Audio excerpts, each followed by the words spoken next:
ñi fi nekk woon jànguñu xamuñu dara Sénégal daal dafa mel ne ñi fi nekkoon daal ay xutumba lañ jànguñu dara xamuñu dara. kon nag yal nañu yàlla musal ci loo xam ne lii koom-koomu adduna da ko tax a changé ak di ko wuti. waaye yal nañu yàlla musal ci coppatiku soppeeku goo xam ne koom-koomu adduna lañ la jëndee wala nga di ko wut tax nga def ko. waaye Serigne Touba bi mu fi nekkee. maam borom Touba radiyallahu anhu bi mu fi nekkee. ay tubaab nekk fi. am ñoo xam ne dañu jàng jëm ca tubaab ya ngir luñ ca am. am ñu daan jàng di tubaab yi ndax luñ ca am. mu ne waylun liman ila nasara maala li kay yanaala mignatan wa maala. mu daal di ca def nekk benn bayt ëpp na ko sax xëy na waylun liman. waylun mbugal xur ca safara. bugg yàlla waylun bugg. waylun xur. waylun xur. fan. ca safara. ñeel na dana xam ne jàng na jëm ci tubaab yëpp pour jële ca daraja ak alal ju mu dunde. ñeel na doomu aadama ji jàng fekk tubaab yooyu weddi yàlla ndax mu am ca daraja ak alal ju mu dunde. loolu yi ba tey nag mën na dox ci réew mi. loolu kat luy dox ci réew mi la ba tey. soppi hadis. soppi hadis. wala soppi aaya. wala walbati aaya. teddadil mag ñi fi nekkoon. teddadil mag ñi fi jiitu woon. te lu fi nekk ñooma. te lu fi nekk kat jiw yu mag ñee. mag ñal lañu fi bàyyi su dul dara ca yàlla li ñuy def ñun dul dara ca yàlla. waaye mag ñi fi nekkoon kay lañ doon def ak nañ meloon. jërëjëf Mame Abdou jërëjëf. La nouvelle ordre mondiale économique. Chers Africains, chers acteurs de développement, en ce moment de Covid-19, aujourd'hui, le 6 mars 2020, je tiens vraiment à participer au développement de mon cher Afrique. Par la grâce de Dieu, nous qui avons eu la chance de sortir d'Afrique, quand je dis nous, je parle des enfants d'Afrique qui ont eu la chance de sortir et de voir ailleurs et de comprendre que ce développement est vraiment possible. La nouvelle ordre mondial économique, nous sommes pour. Ah oui, nous sommes pour, bien sûr, mais un développement avec les Africains. Nous ne voulons plus une Afrique sans les Africains. Donc, dans cette nouvelle ordre mondial économique, nous proposons à ces acteurs de développement de consulter les Africains. Je vais juste partager avec vous mon expérience pendant des années vécues au Japon. Lorsque je suis arrivé au Japon, la première chose qui m'a marqué, la première chose dont je n'oublierai jamais dans ma vie, la chose qui a fait que j'ai fait du Japon mon meilleur pays, mon pays adoré, les Japonais, ils ont fait le Japon avec les Japonais. Donc nous, si nous voyons que, ou bien si nous sentons que ce développement qu'on nous propose, ou bien cet ordre mondial économique qu'on nous propose est adopté des pays asiatiques, plus précisément du Japon, quand on a eu la chance d'y vivre pendant des années,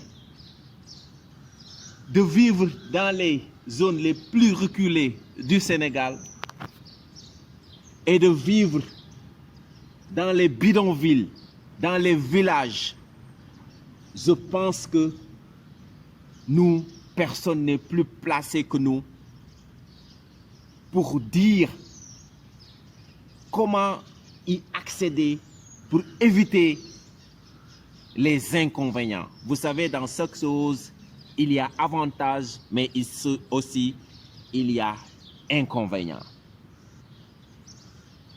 Vous êtes sur Al Haïbou TV. C'est une toute nouvelle chaîne, comme vous le voyez. Donc,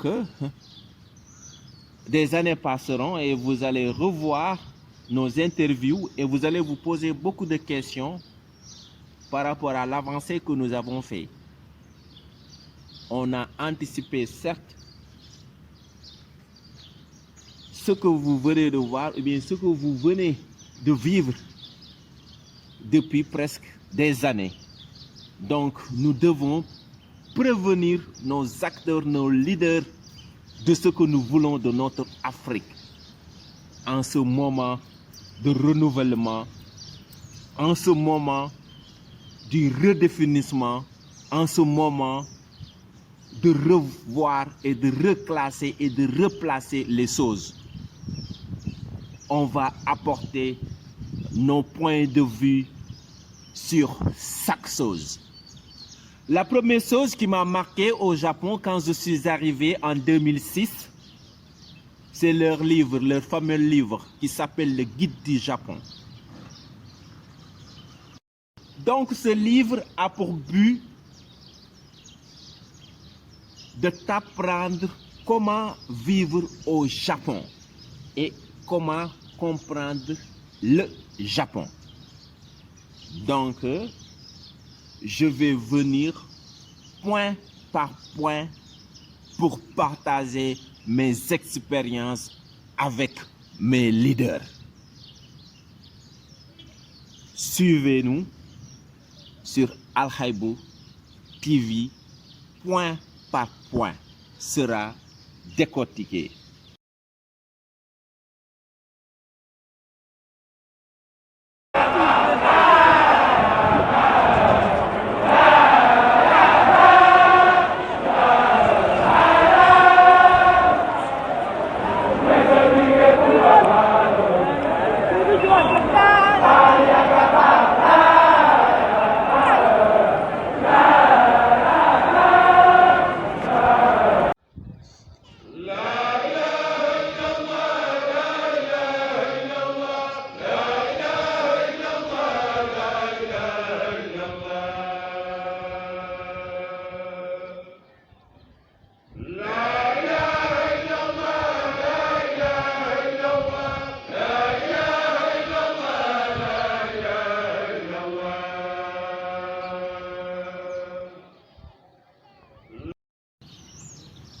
aywa mbokk yi comme ni ñu ko waxee rek ci nasaraan ñu faskee ne ko waxee noonu ci li nga xamante ne ni moom mooy si wolof ci li nga xamante ne ni moom la ñuy wax la nouvelle ordre économique wala la nouvelle ordre mondial économique bi maanaam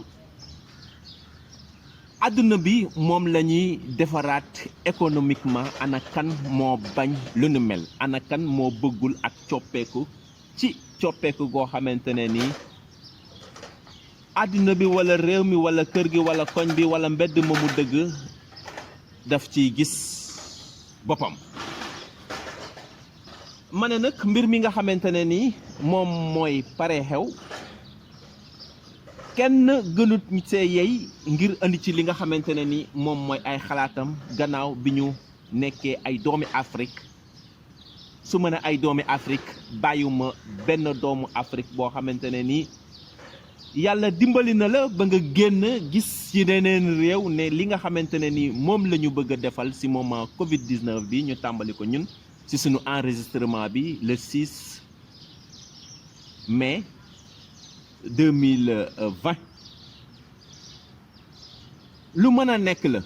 aka moo mën a nekk ndax Afrique ay doomam nag génn nañu gis yeneen réew yi ni nga xamante ne nii noonu la ñuy doxalee kon ñun buñ ñu proposé changement boobu noonu dañ siy d'accord waaye nag dañ siy accompagner ñi nga xamante ne ni maanaam gunge ñi nga xamante ne ni ñoom ñooy acteur de développement yooyu maanaam suñu leader yooyu noonu nag ndaxte nag bu ñu yàlla suturaalee ba ñu dugg si village yi gën a sori si Afrique yàlla suturaal ñu dugg si ville yi gën a sori si Afrique. yàlla suturaal ñu génne dem ba bitim réew dem ba Asie gis yeneeni doxalin yoo xamante ne nii ñu ngi koy doxale ci réew mi war nañu mën a gunge sunuy acteurs yi ne leen nag war na mun a nekk waaye nag Afrique googu nag africains yi dañ ciy gis seen bopp changement boobu noonu africains yi dañ ciy gis seeni bopp bëgguñu changement boo xamante ne nii changement bu africains yi di tumuranke ci changement boobu noonu soppeeku goo xamante ne nii ñeneen ñoo ciy gën a yëg seen bopp ñun bëgguñu coppeeku googu déedéet coppeeku googu duñu arrangé coppeeku gu ñuy wax coppeeku gu ñuy sàkku coppeeku gi nga xamante ne nii ñun moom la ñuy sàkku mooy ak coppeeku goo xamante ne nii Afrique daf ciy yëg boppam Afrique daf ciy gis boppam gannaaw ak tukki bu ñu amaloon ci réew mu ñu naan Japon yàgg fa lool gis fa tamit ay doxalin yoo xamante ne ni ay doxalin yu neex la ay doxalin yoo xamante ne ni doxalin yu ñu saf la doxalin yooyu noonu su fekkee tey jii nii àdduna moom la bëgg a roy pour defaat ak coppi ci doxalinu àddina bi te ñu am sens am li nga xamante ne ni moom mooy baaxeb sunu borom ba ñu fekkee foofu fa ñu koy toxale fa ñu koy defaree fa ñu koy soppee kon sunuy acteurs yi maanaam suñuy njiit yi mënuñu def lu dul gunge leen ci projet boobu noonu wax leen ne leen lii ak lii nii ak nii lañu fa gis lii ak lii mooy lañu fa gis ñu bañ a fàtte yi tamit ne bépp mbir moo xamante ne nii moom nga gis dafa am loo xamante ne nii moom la ñuy wax ay ngëneel waaye gannaaw ba mu amee ay ngëneel am na yi tamit lu ñuy wax ay ngaañ gannaaw bi ñu defee ràññee ci ngëneel yeeg ngaañ yi ñu faskee ne gunge ñi nga xamante ne ni ñoom ñooy suñu njiit ci liggéey yi ñuy teg seen tànk fu ñu leen wax teggi leen ñu teggi fu ñu leen gunge na leen teg leen ñu teg ndax kat ki fekke bokkul ak ki ñu expliqué ki ñu nettali ñun dañoo fekke dañu kaa dund mooy loo xamante ne ni lu ñu fekke fa ñu koy tabaxe la kon kenn gënul nekk ci tooguwaayu wax waaw bu fa nekkee tamit ñu nekk nañu ci tooguwaayu wax moo tax ñu ne tegal fii sa baaraam ñu dem benn par benn bennaatu la wax la nga xamante ne ni mooy la ñu gënoon a ñor mooy seen livre boobu nga xamante ne ni moom la ñuy wax yoon wi lay jàllale ci Japon tegal foofu sa baaraam ñu ñëw